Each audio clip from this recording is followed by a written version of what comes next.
اللهم صل على سيدنا ومولانا محمد صاحب التاج والمعراج والبراق والعلم دافع البلاء والوباء والقحط والمرض والألم.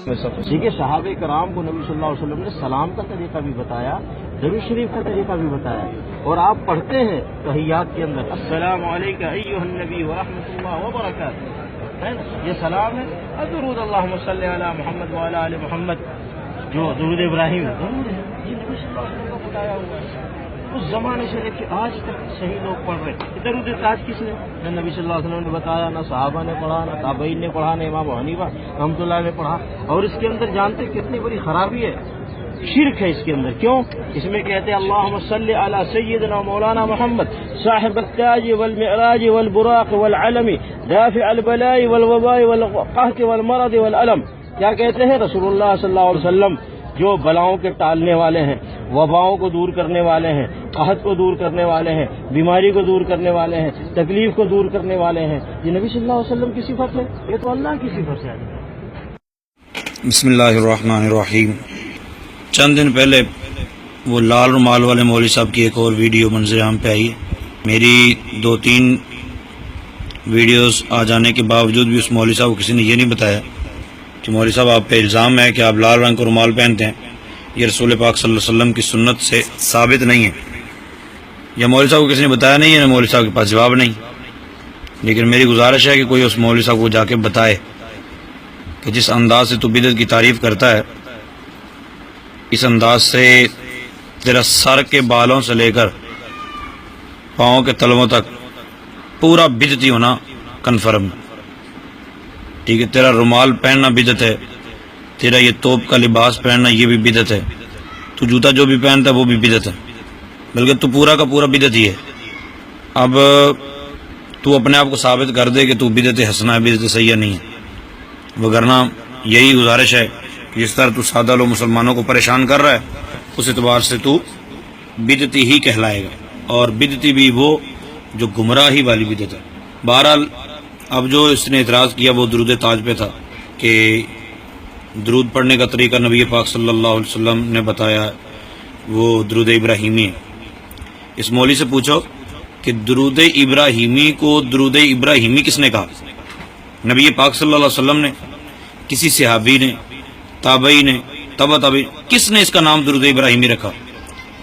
کہ یا اس کے گھر کی ایجاد کی ہوئی بدعت ہے؟ یہ اس کو یہ بدعت نظر نہیں آئی کہ یہ بھی بدعت ہے؟ میں جب بات کرتا ہوں تو لوگ کہتے ہیں جی آپ بھی تو زیادتی کر رہے ہیں، آپ بھی تو غصے سے بول رہے ہیں. ایک جاہل آدمی نبی پاک صلی اللہ علیہ وسلم کے در دولت پہ آنے والوں کو طرح طرح کے الزام دے، مشرک کہے، کافر کہے، کفر بتائے، اور خود اس بیچارے کو اتنا بھی علم نہ ہو کہ میں جو بول رہا ہوں وہ ڈائریکٹ میرے اوپر بھی آ رہا ہے، تو کیا کہہ سکتے ہو اس حوالے سے؟ خیر، نبی پاک صلی اللہ علیہ وآلہ وسلم نے جو درود پاک پڑھنے کا طریقہ بتایا وہ درود ابراہیمی نام رکھنا یہ بدعت ہے. اب وہ بولے گا یہ تم بھی تو اس کو درود ابراہیمی کہتے ہو، تو ہم کہتے ہیں تو ہم تو اور بھی بہت کچھ کرتے ہیں، تو تم ہماری اتباع کرو گے یہ سرکار کی؟ تو اس کو درود ابراہیمی مت کہو، کوئی اور درود کا نام لو اس کا. اور دوسرا مولوی صاحب یہ بتائیں کہ درود ابراہیمی کون سا ہے جو نماز میں پڑھا جاتا ہے؟ کیا درود ابراہیمی ایک ہی طرح کا ہے؟ اگر مولوی صاحب کہتے ہیں درود ابراہیمی ایک طرح کا ہے تو مولوی صاحب کذاب ہیں، کیونکہ بخاری شریف کے اندر مختلف قسم کے درود ابراہیمی موجود ہیں، صحیح مسلم کے اندر مختلف قسم کے درود ابراہیمی موجود ہیں. تو پھر مولوی صاحب کا یہ کہنا کہ درود ابراہیمی پڑھو، اس نے بتایا کہ نہیں کون کون سا درود ابراہیمی؟ خیر، یہ حوالہ جات ساتھ میں چلتے رہیں گے. جو اس نے دافع البلاء والوباء والقحط والمرض والألم اس پہ اعتراض کیا کہ یہ شرک ہے، تو اس حوالے سے سیدی اعلیٰ حضرت فاضل بریلوی رحمۃ اللہ تعالی علیہ کی باقاعدہ ایک پوری تصنیف موجود ہے. درود تاج پہ جو اعتراضات ہوئے تھے ان اعتراضات کا جواب دیتے ہوئے سیدی اعلیٰ حضرت فاضل بریلوی رحمۃ اللہ تعالی علیہ نے تقریباً 60 آیات اور 300 احادیث کم و بیش سے نبی پاک صلی اللہ علیہ وسلم کا دافع البلاء والوباء والقحط والمرض والألم ہونا ثابت کیا، بلکہ ثابت تو رسول پاک صلی اللہ علیہ وسلم کے لیے پہلے سے ہی تھا، ظاہر فرمایا. اب مولوی صاحب کو چاہیے کہ وہ ایک مرتبہ یہ کتاب پڑھ لیں تعصب کی پٹی اتار کر، لیکن اگر ایسا قسمت میں نہ ہو تو میں چند آیتیں پیش کر دیتا ہوں۔ ایک بات عقیدے کے طور پر یہ ذہن میں رکھے کہ نبی پاک صلی اللہ علیہ وسلم کا دافع البلا ہونا، مشکل کشا ہونا، حاجت روا ہونا، یہ سارا کا سارا مجازن ہے، مجاز عقلی ہے۔ اور یہ مجاز عقلی والی بات قرآن پاک میں بہت ساری جگہوں پہ مجاز عقلی استعمال ہوا ہے۔ اب وہ مجاز عقلی والی بات کسی کی عقل میں آئے گی تبھی جب اس میں عقل ہوگی۔ اب اس مولوی صاحب کے پاس میرا خیال عقل نہیں، اور اگر ہے بھی تو شاید چائنا کی ہے، وہ ایکسیپٹ نہیں کر رہی صحیح باتوں کو نا۔ تو مجاز عقلی آپ غور کریں، زمین میں سے پھل اگانے والا اللہ ہے، ٹھیک ہے، زمین نہیں پھل اگاتی، زمین میں سے پھل اگانے والا اللہ ہے، لیکن موسیٰ علیہ السلام کی قوم کا ذکر کرتے ہوئے اللہ تعالیٰ نے خود فرمایا مما تنبت الارض من بقلها وقثائها وفومها، تو تنبت الارض یعنی انبات کی نسبت زمین کی طرف کی، تو یہ اسناد مجازی ہے، ٹھیک ہے۔ اسی طرح روح قبض کرنے والا، موت دینے والا اللہ ہے، زندگی دینے والا اللہ ہے، لیکن اللہ تعالیٰ نے ارشاد فرمایا کہ جس نے کسی ایک کی جان بچائی گویا اس نے پوری انسانیت کی جان بچائی۔ یہاں احیاء کی نسبت انسان کی طرف، بلکہ اللہ تعالیٰ نے یہ ارشاد فرمایا قل یتوفاکم ملک الموت الذی وکل بکم، کہ اے محبوب آپ فرما دیجئے کہ روح قبض کرنے کے لیے جو فرشتہ موکل کیا گیا، روح قبض کون کرتا ہے؟ اسرائیل علیہ السلام۔ اب اللہ تعالیٰ کی طرف اس کا اسناد ہو روح قبض کرنے کا تو وہ اسناد حقیقی ہے، اور جبریل امین حضرت اسرائیل علیہ السلام کی طرف ہو تو وہ اسناد مجازی ہے۔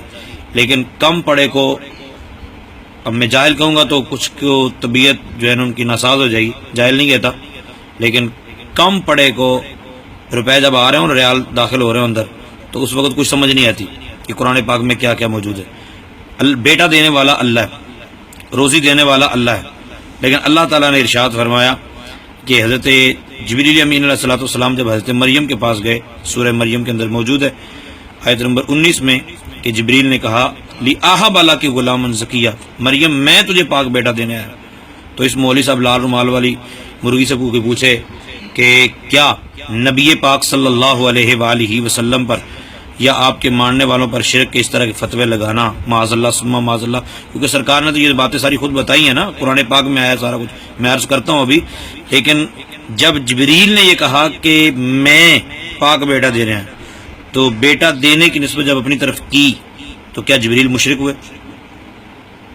اب اگر کوئی ہم سے پوچھے گا تو ہم بتائیں گے کہ یہ اسناد مجازی ہے۔ اسی طرح رسول پاک صلی اللہ علیہ وسلم کا دافع البلاء والوباء والقحط والمرض والعلم، یہ ہونا، مشکل کشا ہونا، حاجت روا ہونا، یہ حقیقت میں اللہ تعالیٰ کی صفات ہیں، لیکن مجازن ان کی نسبت رسول پاک صلی اللہ علیہ وسلم کی طرف کی جاتی ہے۔ اس حوالے سے سیدی اعلیٰ حضرت فاضل بریلوی رحمۃ اللہ تعالیٰ نے جو آیات پیش کی ان میں سے ایک تو یہ ہے نا، سورہ انفال کے اندر اللہ تعالیٰ فرماتا ہے وما کان اللہ لیعذبہم وانت فیہم، محبوب اللہ تعالیٰ کی یہ شان نہیں ہے کہ وہ ان کو عذاب دے اس حال میں کہ آپ ان میں موجود ہو، تو مطلب رسول پاک صلی اللہ علیہ وسلم کی موجودگی عذاب کے دفع کرنے میں مؤثر ثابت ہوئی۔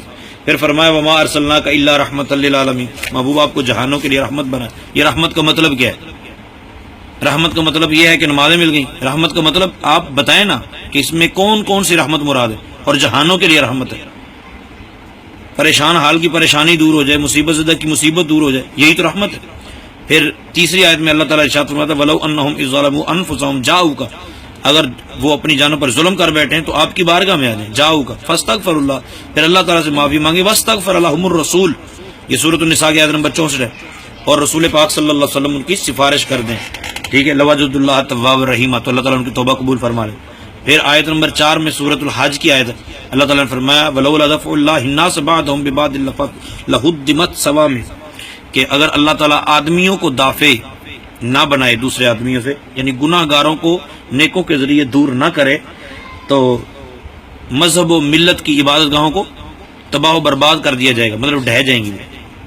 پھر اللہ تعالیٰ نے ارشاد فرمایا، یہ سورہ بقرہ کے اندر ہے ولولا دفع اللہ الناس بعضهم ببعض لفسدت الارض ولکن اللہ ذو فضل علی العالمین، اس میں بھی اللہ تعالیٰ نے بندوں کو دافع فرمایا کہ بندے جو ہوتے ہیں نیک بندے وہ دافع ہیں برے بندوں کو دور کرنے کے لیے، وہ دافع بنتے ہیں۔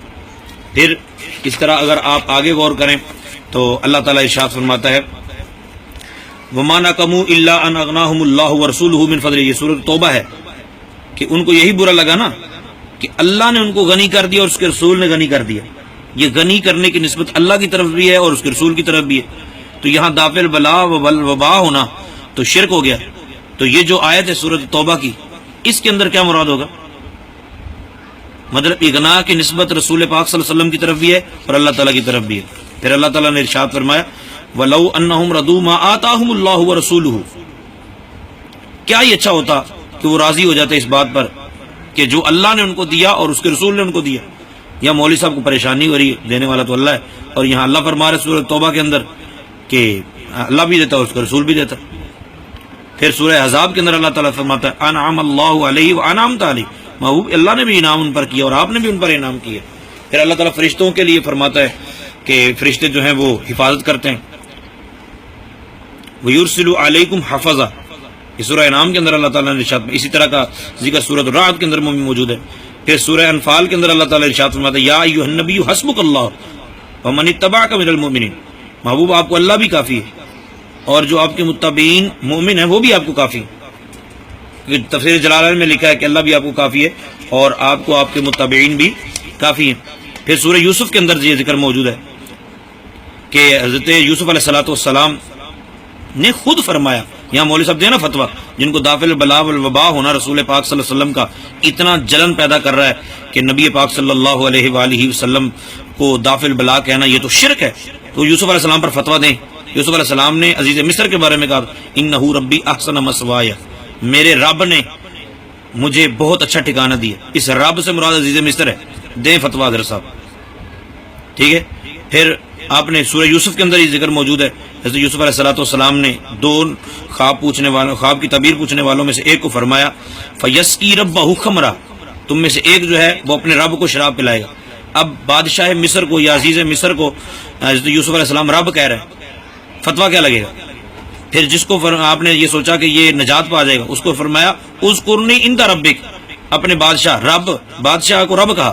یہ یوسف علیہ الصلوۃ والسلام نے قرآن پاک نے جا بجا اس کا ذکر کیا ہے کہ وہ رب ہے، وہ رب ہے، وہ رب ہے. کسی کو رب کہنا شرک نہیں ہے؟ اگر رب کہنا جائز ہے تو پھر مشکل کشا میں کہنے میں کیا تکلیف محسوس ہو رہی ہے؟ پھر حضرت عیسیٰ علیہ السلام کیا کہتے ہیں کہ وَأُبْرِئُ الْأَكْمَحَ وَالْأَبْرَصَ، پھر آپ نے فرمایا وہ ہل بوتا بِإِذْنِ اللہ، کیا کسی کوڑے کو شفا دینا یہ مشکل کشائی نہیں ہے؟ یہ دافع البلا نہیں ہے؟ یہ دافع الوبا نہیں ہے؟ یعنی حضرت عیسیٰ علیہ السلام تو ہو جائیں اور نبی پاک صلی اللہ علیہ وسلم نہ ہو، نبی پاک صلی اللہ علیہ وسلم کے لیے پریشانی شروع ہو جائے. یہ سورۃ المائدہ کے اندر بھی موجود ہے اور پھر سورہ آل عمران کے اندر بھی موجود ہے. حضرت عیسیٰ علیہ السلام نے فرمایا انی اخلق لکم من الطین کہیئۃ الطیر، میں تمہارے لیے میں بناتا ہوں، میں خالق ہوں. اخلق، میں تخلیق کرتا ہوں، میں خالق ہوں. بس فرق یہ ہے کہ اللہ اپنی مرضی سے کرتا ہے اور میں اللہ کی مرضی سے کرتا ہوں. میں اللہ کی مرضی کا محتاج ہوں. پھر میں پھونکتا ہوں میں اس میں روح پھونکتا ہوں، پھونک مارتا ہوں اور وہ پرندہ اللہ کے حکم سے پرندہ بن کے اڑ جاتا ہے. وَأُبْرِئُ الْأَكْمَحَ وَالْأَبْرَصَ وَأُحْيِي الْمَوْتَى بِإِذْنِ اللَّهِ، یہ ساری باتیں موجود ہیں. پھر سورہ اعراف کے اندر یہ موجود ہے کہ نبی پاک صلی اللہ علیہ وسلم کس لیے تشریف لائے ہیں دنیا میں، آپ کے آنے کی وجہ کیا ہے؟ وَيَدَعُ عَنْهُمْ إِسْرَهُمْ وَالْأَغْلَالَ، کہ محبوب پاک علیہ الصلوۃ والسلام کی شان تو یہ ہے کہ وہ پاک چیزوں کو حلال کر دیں گے، بری چیزوں کو حرام کر دیں گے، اور جو ان کا وزن ہوگا وہ اتار پھینکیں گے، پریشانیاں دور کر دیں گے، جو زنجیریں وہ اتار پھینکیں گے. پتہ نہیں وہ کون سی وبا ہے جو ان سے رسول پاک صلی اللہ علیہ وسلم کے صدقے دور نہیں ہو رہی. بہرحال اللہ تعالیٰ حیا نصیب فرمائے اور اللہ تعالیٰ عقل سلیم عطا فرمائے. تو اللہ اس کو ہدایت ہے اس مولوی صاحب کو کہ نبی پاک صلی اللہ علیہ وسلم تو روحانی اور جسمانی بیماریاں دور کرنے کے لیے تشریف لائیں. بے شمار اس طرح کی آیات الامن والعلا کے اندر موجود ہیں، تو آپ مطالعہ کیجئے، انشاءاللہ عز و جل ایمان تازہ ہو جائے گا.